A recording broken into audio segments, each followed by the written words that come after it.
이렇게 주님의 인도하심 속에서 이렇게 함께 예배하고 견제 나눌 수 있도록 인도해 주신 우리 주님께 감사하고요. 정말 이렇게 얼굴 뵙는 게 이렇게 감사한지 모르겠습니다. 하지만 2시간 헤매서 오다 보니까 같이 예배한다는 이 자체가 얼마나 큰 은혜인지 모를 것 같습니다. 지금 오늘이 2017년을 이제 마무리 짓고 또 이제 2018년으로 넘어가게 되는 마지막 날이기도 합니다. 이렇게 한 해의 마지막 때가 딱 되면 우리 안에 드는 생각이 하나가 있는데 어떤 생각이냐면 후회 아닌 후회 같은 아쉬움이죠. 내가 그때 이러지만 않았다면, 내가 그때 이렇게 했었다면 달랐을 텐데 라고 하는 그런 생각들일 겁니다. 우리가 한 해의 시간이 지나온 것 같지만 가만히 돌아다보면 시간의 연속이 아니라 그 순간순간 내가 어떤 선택을 했느냐에 따라서 내 삶이 달라지지 않았을까라는 생각을 우리는 늘 가지고 있습니다. 그래서 우리의 삶을 돌아보면 어떤 것을 선택한다는 것이 참 쉽지 않은 것 같아요. 우리 안에 중요한 선택도 있고 또 작은 선택들 여러 많은 것들이 있죠. 내가 저 사람만 만나지 않았다면, 내가 이 사람이 아니라 다른 사람을 만났었더라면 내 인생은 좀 달라지지 않았을까? 내가 이 학교가 아니라 저 학교를 갔었다면 내 진로도 달라지지 않았을까? 그리고 또 우리 미국에 계시니까 내가 지금 미국에 오지 않고 한국에 있었더라면 내 삶은 또 어땠을까?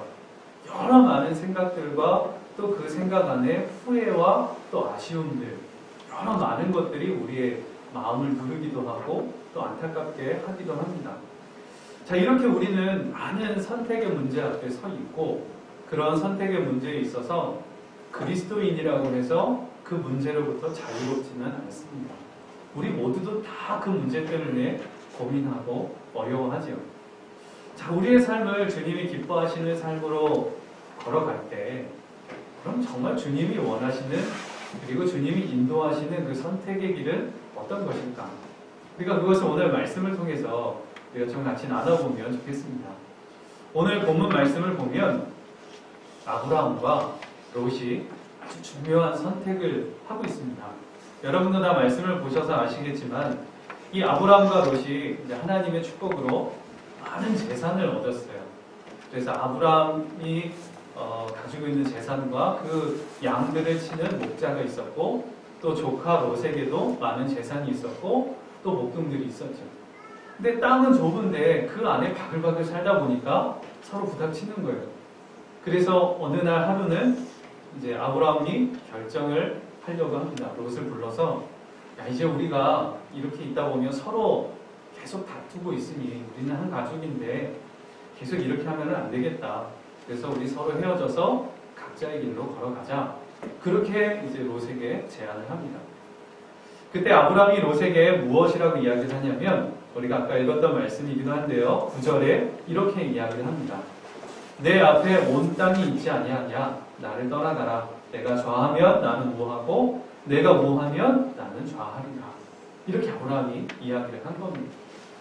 자, 아브라함의 이 이야기를 듣고 롯이 이제 어떻게 해야 되는지 눈을 들어서 주변을 쫙 살펴보는 거예요. 근데 요단 지역 그 넓은 땅을 한번 쫙 돌아보니까 이 비가 오지 않으면 농사를 지을 수 없는 이 가나안 땅하고는 달리 저 요단 지역은 굉장히 옥토 같은 거예요. 막 풀도 많고 기름지고 성경에 보니까 하나님의 동산과 같았고 기름진 배국 땅 같았다라고 그렇게 기록이 되어 있습니다. 그러니까 롯의 보기에는 너무너무 좋아 보이니까 주저함 없이 나 저 땅 가겠다. 그렇게 이야기를 한 거죠. 그래서 아브라함이 한 이야기대로 롯은 요단 지역으로 가고 아브라함은 그 자리에 남아서 가나안 땅에 머물게 됩니다. 자, 이렇게 선택을 하게 됐는데 이러한 인생의 중요한 선택을 내리고 그 선택의 결과 뚜껑을 딱 열고 보니까 합리적인 선택을 한 것은요, 아브라함이 아니라 롯이죠. 기름진 땅에 물이 많고 잘 살 수 있을 것 같은 땅, 그 땅을 향해 롯은 걸어갔습니다. 그리고 아브라함은 좀 어리석은 것 같아요. 착하기만 하고 자기 속도 그냥 다 내주는 것 같은 그런 착하기만 한 것 같은 그런 선택을 한 것 같습니다. 자, 현명한 선택을 한 것은 롯이고, 아브라함은 좀 어리숙해 보이는 것 같은데, 뚜껑을 딱 열고 성경을 보니까 선택을 누가 잘했느냐? 라고 보니까 하나님은 아브라함의 손을 들어주고 계시는 것 같습니다. 자, 그럼 왜 롯은 잘못된 선택을 해서 그런 걸까요? 절대 그렇지 않습니다. 이 롯은요, 현명한 선택을 했고 자기의 삶에 필요한 길로 걸어간 거니까요. 그 선택이 잘못된 것은 아닙니다. 근데 그러면 왜 하나님은 아브라함의 손을 들어주셨을까? 아브라함에게는 롯이 가지고 있지 않은 다른 무언가가 있었기 때문에 하나님은 아브라함의 손을 들어주신 겁니다. 롯이 잘못됐다기보다는 아브라함에게 있는 그것 때문에 하나님이 아브라함의 손을 들어주셨다라고 하는 거예요. 자, 그럼 도대체 그게 뭘까요? 롯에게는 없었고 아브라함에게만 있었던 그것은 과연 무엇일까요? 자, 오늘 말씀을 가만히 보면 아브라함은 아무런 선택도 하지 않은 것처럼 보여지지만 말씀을 잘 읽어보시면 아브라함도요, 선택을 했습니다. 어떤 선택이냐면 선택권을 양보하기로 선택했던 것이죠. 너 먼저 선택해. 이렇게 양보를 하기로 선택한 거죠. 이게 도대체 무슨 의미냐? 아브라함의 마음에는 이런 마음이 있었던 겁니다. 나는 여기든 저기든 상관없어. 내 눈에 보이는 이것이 내게는 중요하지 않아. 아브라함의 마음은 바로 그것이었습니다. 그럼 아브라함에게 진짜 더 중요했던 것은 어떤 것이냐면 하나님의 임재였습니다. 하나님이 지금 나와 함께하고 계시냐? 하나님이 지금 나와 함께하고 계시다면 여기든 상관없어. 그러니 너 먼저 선택해. 이렇게 롯에게 양보하기로 선택을 했던 것입니다. 믿음이죠. 하나님을 신뢰하는 믿음이 아브라함에게 있었던 거예요. 그래서 아브라함은 그 믿음을 선택했고 그러니 네가 먼저 해라. 이렇게 양보를 했던 것이죠. 자, 아브라함과 롯의 선택의 기준은 달랐습니다. 롯은요, 눈에 보이기에 좋은 것을 따라가는 선택이었고 아브라함은 눈에 보여지는 현실보다 하나님을 우선시하는 그 믿음을 먼저 선택하고 있었던 것입니다. 하나님께서는 그것을 보시고 롯이 아니라 아브라함의 손을 들어주셨다라고 하는 것입니다. 왜 그랬을까? 롯도 분명히 하나님을 알았거든요. 하나님을 모르던 사람이 아니에요. 아브라함과 함께 그 가나안 땅으로 오는 그 행군의 그 여정의 시작을 같이 했습니다. 아브라함을 부르실 때 롯도 그 일행이 돼서 같이 왔거든요. 그러니까 롯은 하나님을 모르는 사람이 아니었습니다. 근데 문제는 뭐냐면 딱 거기까지였던 거예요. 아는 것에서 딱 끝났던 겁니다. 그러나 아브라함은 하나님을 알았고 그 하나님을 경험하는 삶을 했었던 겁니다. 하나님을 아는 것을 넘어서 그 하나님의 임재 안에 거하는 삶을 살아오니까 아브라함은 눈에 보이는 것보다 보이지 않는 하나님을 붙들 수 있게 되었던 것입니다. 제가 선화목자교회에서 사역을 하면서 함께 동역하는 목사님의 이야기를 들었어요. 그 목사님이 이제 미국에서 공부를 다 마치시고 이제 진로를 어떻게 해야 되나 고민이 되셨던 겁니다. 미국에 남아서 목회를 해야 될까? 아니면 한국으로 들어와서 목회를 해야 되는 건가? 굉장히 고민이 되는 순간이었죠. 그래서 자기가 아무리 고민을 해도 해답이 나오지 않을 것 같아서 늘 이렇게 고민을 나누던 목사님께 전화를 드렸대요. 목사님, 이제 제가 공부가 다 끝났는데 미국에 남아야 할까요? 한국으로 들어가야 할까요? 그렇게 목사님께 전화를 했더니 이 목사님이 대뜸 뭐라고 얘기를 하시냐면 목사님이 미국에서 목회를 하시든 한국에서 목회를 하시든 하나님은 그거 별로 중요하게 여기지 않습니다. 하나님이 진짜 중요하게 여기시는 것은 목사님이 하나님과 함께하고 계시냐 이것을 눈여겨 보십니다. 그렇게 얘기를 하셨다는 거예요. 그래서 그 목사님의 이야기를 딱 듣고 한국이냐 미국이냐 이것 때문에 고민했던 거 다 내려놓고 하나님이 정말 내 삶에 인도하기를 원하시는 곳이 어디인가 그렇게 기도 제목을 바꿔서 주님의 인도하심을 받았다. 그렇게 이야기하는 것을 들었습니다. 바로 이것이죠. 오늘 말씀에서도 이야기하는 게 바로 이것입니다.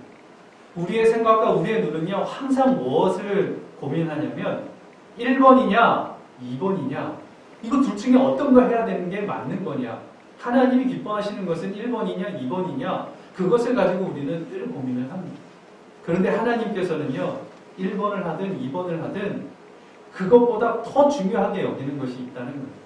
지금 그 자리에서 하나님과 함께 서 있는가 하는 거죠.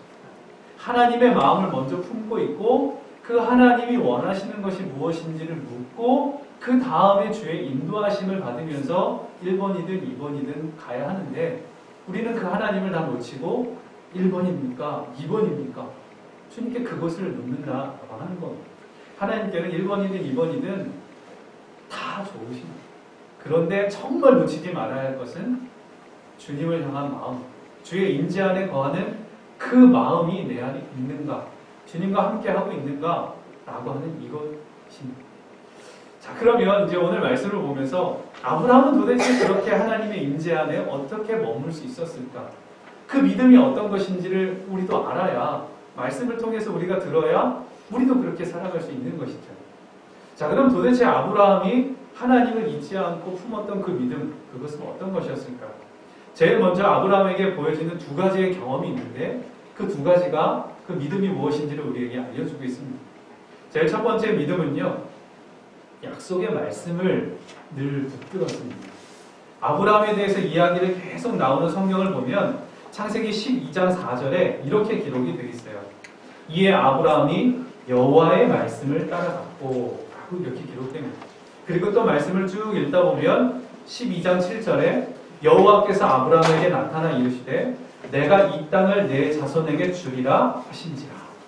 하나님의 말씀을 따라갔고 그 말씀을 가지고 확신을 얻었다. 그렇게 성경이 기록되어 있습니다. 그러니까 아브라함이 하나님과 임재하는 그 믿음 안에 머물 수 있었던 첫 번째 비결은 무엇이냐면, 늘 하나님의 말씀을 가까이 하고 그 말씀을 묵상하고 말씀의 인도하심을 따르는 삶이었다라고 하는 것입니다. 하나님께서 주신 이 약속의 말씀, 이것을 붙잡는 것 무엇보다도 중요하다는 것입니다. 눈에 보이는 것보다 더 중요한 것이 하나님의 말씀을 내 마음에 품고 살아가고 있는가, 그리고 하나님이 내게 무엇을 말씀하기를 원하시는가, 그것에 귀 기울이고 그 안에 서 있어야 한다는 것입니다. 그런데 이렇게 하나님의 말씀이 중요하다는 것을 우리는 다 알지만 우리 안에 이런 의문이 있어요. 지금 구약시대하고 다르잖아요. 선지자 시대 때는 하나님이 직접 말씀을 해주셨지만 지금은 뭐 하나님의 음성이 들려지지도 않는 것 같고, 도대체 어떻게 하나님의 말씀을 우리가 듣는단 말입니까? 어떻게 들어야 합니까? 이렇게 의문을 갖죠. 근데 우리가 성경을 잘 읽다 보면요, 눈에 보여진다고 해서, 들려진다고 해서 그 삶이 하나님이 기뻐하시는 길로 걸어가는 것은 아닙니다. 이스라엘 백성들이 그것을 보여주죠. 하나님께서 이스라엘 백성들에게 직접 말씀하셨고 기적을 보여주셨고 먹여주셨습니다. 그런데 이스라엘 백성들이 걸어갔던 것은 광야 40년이었습니다. 눈에 보여진다고 느껴진다고 해서 다 하나님의 인도하심을 받는 것이 아니에요. 그래서 하나님께서 그 모습을 보시고 방법을 바꾸셨습니다. 어떻게 바꾸셨냐면 우리들의 마음으로 들어오기로 하나님은 그 방법을 바꾸셨어요. 예레미야 31장 33절에 보면 하나님이 이렇게 기록하셨습니다. 그러나 그날 후에 내가 이스라엘 집과 맺을 언약은 이러하니 곧 내가 나의 법을 그들의 속에 두며 그들의 마음에 기록하여 나는 그들의 하나님이 되고 그들은 내 백성이 될 것이라. 여호와의 말씀입니다. 바꾸신 겁니다. 어떻게 바꾸셨냐면 말씀을 들려주고 내 안에 내주하시는 성령님께서 그 말씀을 감동으로 내 마음에 부어주신다는 거예요. 그래서 우리는 성경 말씀을 보고 읽으면서 성령님의 감동에 따라 하나님의 말씀으로 받을 수 있도록 인도해 주신다는 겁니다. 이제 우리가 하나님의 말씀을 듣고 그 하나님의 인도하심을 받는다는 것은 바로 이것입니다. 우리의 마음을 통해서 주님의 마음이 어디에 있고 주님이 인도하시길 원하시는지를 분별하며 나아갈 수 있도록 그 길을 허락해 주셨다는 겁니다. 성령님이 내 안에 계심으로 그 길이 열리게 됐다는 것입니다. 그러니 이제 우리가 주님의 말씀을 가까이 하고 그 길로 따라간다는 것은 성령님을 의지하여 그 말씀을 읽고 주님께 묻고 주님이 주시는 마음과 생각을 품으며 순종하며 걸어가는 것입니다. 그러할 때 주님께서 우리의 삶을 말씀으로 인도해 주신다는 것입니다. 김학수 목사님과 이야기를 하다가 우리 샬롬교회 안에 큐티를 많이 하신다고 말씀을 들었습니다. 큐티가 바로 그것입니다. 말씀을 읽고 묵상하고 그 말씀을 통해서 하나님이 내게 무엇을 말씀하기를 원하시는지를 항상 귀 기울이셔야 합니다. 그렇게 할 때 하나님의 인도하심과 말씀을 통해 나와 함께 하시는 주님의 은혜가 얼마나 큰지를 매일매일 경험하며 따라갈 수 있게 되는 것이죠. 제가 섬기는 사람목자교회에서 선교사님을 파송을 한 분을 했는데 그 선교사님이 파송된 나라가 오만입니다. 그 중동 지역에 아주 사막기후에 있는 그곳입니다. 그 오만 땅에 가서 이제 선교 사역을 하시면서 선교 편지를 보내주셨는데 그 선교 편지의 부분이 너무너무 은혜가 돼서 제가 가져왔어요. 제가 그 편지의 한 부분을 그대로 읽어드리겠습니다. 저희는 기도하기 위해 사막에 자주 갑니다. 사막을 보면서 이사야 35장의 말씀을 붙잡고 기도합니다. 사막에 샘이 넘쳐 흐르리라. 사막에 꽃이 피어 향내 낼지어다. 그러나 매일 기도하여도 아무것도 변하지 않는 현실을 봅니다. 오히려 이슬람이 강경해지고 복음을 전할 기회는 줄어들고 선교사님들 안에 어려움을 겪는 것을 보게 됩니다. 그러나 아주 최근 놀라운 일이 있었습니다. 연 강수량 60mm밖에 되지 않는 이곳 사막산 기후에 사흘 동안 비가 내린 것입니다. 모든 것이 멈추었습니다. 현지인들도 평생에 이런 비는 처음 겪는다고 이야기할 정도였습니다. 비가 그치고 아내와 저는 길을 가다가 깜짝 놀랐습니다. 사막에 물이 고여 있는 것입니다. 사막에 꽃을 피우기 위해 싹이 나오고 있는 것이었습니다. 늘 기도하고 선포했던 그 사막에 하나님께서 진짜 샘을 만드시고 꽃을 피우시는 것이었습니다. 그때 하나님께서 하시는 말씀이 들려졌습니다. 에노가 보이냐? 이것 좀 봐라. 내가 하는 것이다. 너는 나만 믿고 따라오면 돼. 내가 그 일을 이룰 거야. 내가 그 일을 완성할 거야. 너는 포기하지 말고 그 일을 계속해라. 하나님의 말씀을 붙잡고 그 말씀에 따라 기도하며 나아갈 때 성령님의 감동에 따라 그 마음에 확신을 심어주는 것이죠. 지금 우리의 삶 속에서 두려움이 있고 염려가 있고 그 어느 길로 가야 할지 망설임이 있다면 상황 때문에 어려운 것이 아니라 지금 하나님이 주시는 말씀을 놓치고 있지는 않은가. 그것을 먼저 점검해 보셔야 합니다. 하나님께서 지금 내게 주시는 말씀이 어디인지, 그리고 그 말씀을 통해 내 마음을 인도하기를 원하시는 것이 어디인지, 그것을 먼저 붙잡고 그것을 먼저 구해야 하는 것입니다. 때로는 그러한 하나님이 주시는 말씀, 그 마음이 좀 터무니없을 것 같을 때도 있어요. 그러나 그것이 성령님의 감동에 의해서 내게 주시는 말씀이 맞다면 그 말씀은 생명력이 있습니다. 그리고 그 길로 따라 순종하며 걸어가 보십시오. 하나님께서 내 삶에 얼마나 놀라운 역사를 이루시는지 경험할 수 있게 되실 것입니다. 하나님의 말씀을 구하시기 바랍니다. 그리고 그 말씀을 붙들고 늘 걸어가시는 것입니다. 그리고 또 오늘 말씀해 보니까 두 번째 아브라함에게 있었던 믿음이 하나가 있는데 그것은 무엇이냐면 늘 함께 하시는 주님을 바라보며 살았던 것입니다. 아브라함의 이야기가 또 나오는데 하나의 이야기는 또 뭐냐면 아브라함이 가나안 땅에 머물고 있는데 그 땅에 아주 심한 기근이 온 겁니다. 그래서 애굽으로 내려가는데 애굽 앞에 딱 가니까 바로 왕이 두려웠던 거예요. 자기 아내 사라가 예쁜데 이 아내를 뺏어가려면 자기를 죽일 것 같은 거죠. 그래서 거짓말을 합니다. 아내가 아니라 누이다. 좀 바보 같죠. 남자라면, 멋있는 남자라면 아내를 지켜줘야지. 겁난다고 내 누이라고 이렇게 거짓말을 했던 거예요. 바로 왕을 두려워한 나머지 이렇게 거짓말을 했던 겁니다. 그런데 이 아브라함의 실수인 것 같지만 이 안에 하나님이 주시는 중요한 메시지가 있습니다. 창세기 2장 17절에 보면 이렇게 말씀이 기록되어 있어요. 여호와께서 아브라함의 아내 사레의 일로 바로와 그 집에 큰 재앙을 내리신지라 이렇게 기록되어 있습니다. 아브라함은 바로 왕을 두려워해서 거짓말을 했는데 하나님께서는 그 바로 왕을 치셔서 재앙을 내리셨다는 겁니다.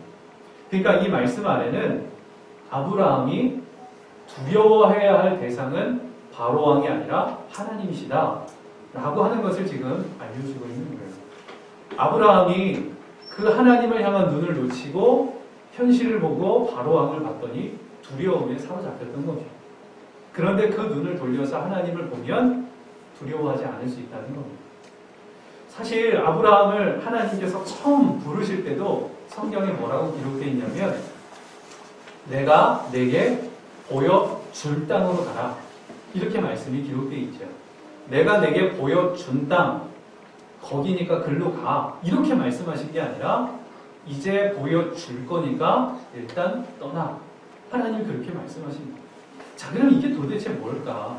한번 아브라함의 입장에서 한번 생각해 보십시오. 떠나라고 하니까 떠났어요. 어디로 가야 할지 몰라요. 그럼 아브라함이 어떨까요? 일단은 떠나라고 했으니까 가다가 하나님께 물을 수밖에 없죠. 하나님 여긴가요? 대답이 없어요. 그럼 또 가야죠. 걸어가다가 하나님 여긴가요? 거기 맞아. 그럼 또 머물고. 또 그리고 또 떠나라고 했으니까 또 가요. 하나님 여기 맞습니까? 계속 이 물음을 반복하다가 결국엔 가나안 땅에 오게 된 것이죠. 그러니까 하나님께서 아브라함을 부르신 것은 가나안 땅으로 인도하는 것도 있지만 진짜 중요한 건 항상 하나님을 의지하는 삶을 살아가라. 그것을 아브라함에게 훈련시키고 그 삶을 인도해 주셨던 겁니다. 그런데 가나안 땅에 도착해서 그 아브라함이 하나님을 보지 않고 바로 왕을 봤더니 두려워서 무너지고 말았던 것입니다. 항상 하나님을 바라보고 의지하는 믿음, 그 눈이 주님께로 고정되어 있어서 주님이 주시는 생각과 마음을 품고 말씀에 따라 순종하는 삶을 걸어갈 때 삶의 중요한 선택에서도 하나님이 기뻐하시는 길로 걸어갈 수 있다는 것을 오늘 우리들에게 말씀해주고 있는 것입니다. 근데 많은 분들이 이렇게 주님을 바라보자 라고 하면 뭐라고 이야기하시냐? 아유, 좀 속편한 소리 좀 하지 마십시오. 지금 상황이 어떤데 언제까지 주님만 바라보라고 하는 겁니까? 아우, 지금 내 상황 좀 아세요? 아우, 속 터져. 이렇게 많은 분들이 이야기들을 하시더라고요. 그런데 성경을 보고 주님께 마음을 구하고 또 기도하다 보면 주님께서 주시는 마음은 무엇이냐면 그러니까 더 주님을 바라봐야 한다는 것입니다. 그러니까 주님을 바라보는 눈을 놓치지 말고 그 안에 분명하게 서 있어야 한다라는 마음을 주시는 거예요. 열심히 목회를 아주 잘하시는 목사님이 한 분이 계셨어요. 목회도 굉장히 열심히 하셨고 교회도 부흥이 되는 것이었습니다. 그런데 딱 그 교회 주변에 이제 개발 바람이 불어온 거예요. 신도시가 들어온다는 소식이 들려와서 이 목사님이 이때다 싶어서 이제 신도시 그쪽에 교회를 옮기기로 이제 결정을 한 거예요. 그래서 지금 있는 교회 부지와 건물을 팔고 그 땅으로 들어가서 땅을 사고 건물을 짓고 교회가 부흥이 되면 이게 잘 될 거라고 생각을 했던 거죠. 그래서 신도시에 들어갈 그 땅을 이제 계약을 맺었습니다. 그 땅을 산 거죠. 이걸 이제 팔면 이렇게 갚고 할 계획을 다 세워놨는데 이 청천벽력 같은 일이 벌어진 게 뭐냐면 이 신도시 개발 계획이 취소가 되어버린 겁니다. 그것만 철석같이 믿고 있었는데 그래서 은행에서 융자도 받아서 이 땅을 샀는데 하루아침에 이게 다 수포로 돌아가 버린 겁니다. 와, 이 난리 나는 일이 그 앞에 벌어진 거예요. 이거 어떻게 해야 되나? 이 막대한 빚을 다 감당해야 되는데 이 눈앞에 캄캄해진 겁니다. 그래서 아주 답답한 마음에 어떻게 해야 될까 또 두려움이 있는데 이제 목회자 모임에 오신 거예요. 근데 그날 말씀의 주제가 뭐였냐면 24시간 주님을 바라보자. 주님의 마음을 품고 주님께로 나아가자. 이 주제의 말씀이었던 겁니다. 나중에 이제 목사님께서 이제 간증을 하시는데 그 말씀을 듣는데 당신의 마음이 어땠냐면 듣기는 듣지만 아유, 속 터지는 소리 하고 계십니다. 지금 내 융자가 얼마고 교회 상황이 어떻고 지금 당장 풀어가야 할 일들이 이렇게 많은데 한가하게 주님 바라보자고 하는 겁니까? 말씀은 듣지만 그게 은혜도 안 되고 마음의 결단도 안 내려지고 답답하더라는 거예요. 그런데 기도를 하자고 하니까 기도를 하는데 주님께서 환상과 같이 한 장면을 자기에게 떠올리게 해주셨다는 거예요. 목사님과 딸이 있는데 어릴 때 그 시장에 갔습니다. 그 시장에 가서 아이하고 길을 갔다가 그만 그 딸을 잃어버린 거예요. 황급히 그 잃어버린 딸을 찾으려고 막 돌아다니는데 아무리 돌아다녀봐도 그 딸이 보이지 않는 거예요. 정말 하루가 다 지나갈 때 정도까지 막 찾다가 굉장히 멀리 떨어진 곳에서 간신히 그 딸 아이를 찾은 거예요. 딸 아이를 찾자마자 목사님이 막 달려와서 아이의 엉덩이를 때리며 이렇게 얘기를 하는 거예요. 아빠 잃어버리면 그 자리에 가만히 있으라고 했지. 아빠 찾으려고 네가 그렇게 돌아다니면 아빠가 너를 어떻게 찾냐? 그 자리에 있으라고 했지 하면서 볼빛짝을 때리고 있는 그 모습이 순간 생각이 나더라. 그리고 마음이 부어지기를 내가 지금 이러고 있구나. 지금 아빠 잃어버렸다고 힘들다고 그 아빠 찾겠다고 내가 지금 막 돌아다니고 있는 것이었구나. 그런 마음이 순간 밀려오더라. 그 자리에 있으라고 했지. 그렇구나. 내가 지금 어떻게 살아야 되느냐 이거 고민할 게 아니라 지금 그 자리에 멈춰서 주님을 구하고 기다리고 그 마음을 품어야 되는 것이었구나. 그것을 깨달았다. 그래서 주님 앞에 다시 마음을 열고 기도하니까 그제서야 기도의 문이 열리고 주님의 마음이 부어집니다. 그렇게 간증하는 것을 들었습니다. 지금 굉장히 어려운 순간이라고 느껴지고 어떻게 해야 될지 갈 바를 모른다라고 여겨진다면 그 길을 찾아 헤맬 것이 아니라 주님을 더 붙잡아야 하는 것입니다. 주님 제가 어떻게 해야 됩니까? 제가 지금 주님을 잃어버렸어요. 제가 어떻게 해야 됩니까? 주님이 주시는 마음, 그 말씀이 들려져야 하고 그 마음을 주님 앞에 꺼내놓을 수 있어야 하는 것입니다. 그럴 때 주님이 인도하심을 분명하게 볼 수 있고 그 인도하심을 따라 걸어가게 되는 것입니다. 저는 오늘 아침에 이 말씀이 정말 생동감 있게 들려주게 하시려고 저에게 그 경험을 해주셨다라고 여겨집니다. 그러다 보니까 숙소에서 여기까지 오는데, 교회까지 오는데 정말 오래 걸려야 한 15분이면 오는 거리더라고요. 근데 한 2시간 헤맸습니다. 아니, 내비게이션을 찍고 교회를 찾아갔는데 이상하다 하면서도 갔어요. 2차선 도로길로 산속으로 이렇게 들어가더라고요. 그리고 그 근처에 가서 교회가 있어서 교회에 딱 도착을 했는데 핸드폰을 딱 보니까 인터넷이 안 되는 거예요. 그리고 전화도 터지지 않는 거예요. 이 교회는 맞는 것 같은데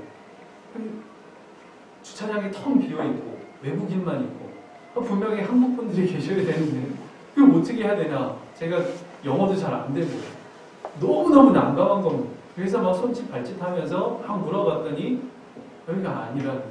그래서 어떻게 해야 되나. 지나가던 외국인에게 그냥 바디레 기자에서 전화 한 통 좀 빌려라. 그래서 목사님께 간신히 전화를 해서 보니까 여기가 아닌 거예요. 그래서 그냥 그 길 따라 나오는데 인터넷 되는 데까지 나왔더니 또 길을 내비게이션을 찍으니까 또 엉뚱한 데로 알려주고 뺑글뺑글 돌다가 간신히 이제 교회를 찾아오게 됐어요. 운전을 하면서 주님께 계속 마음을 올려드리면서 물어봤어요. 주님, 왜 이런 일이 아침에 생겼습니까? 왜 이런 상황이 제게 지금 주어진 건가요? 그렇게 마음을 계속 올려드리면서 구할 때 주님이 주시는 마음이 바로 그거야. 바로 그거야. 네가 할 수 있는 거 아무것도 없지. 바로 그거야.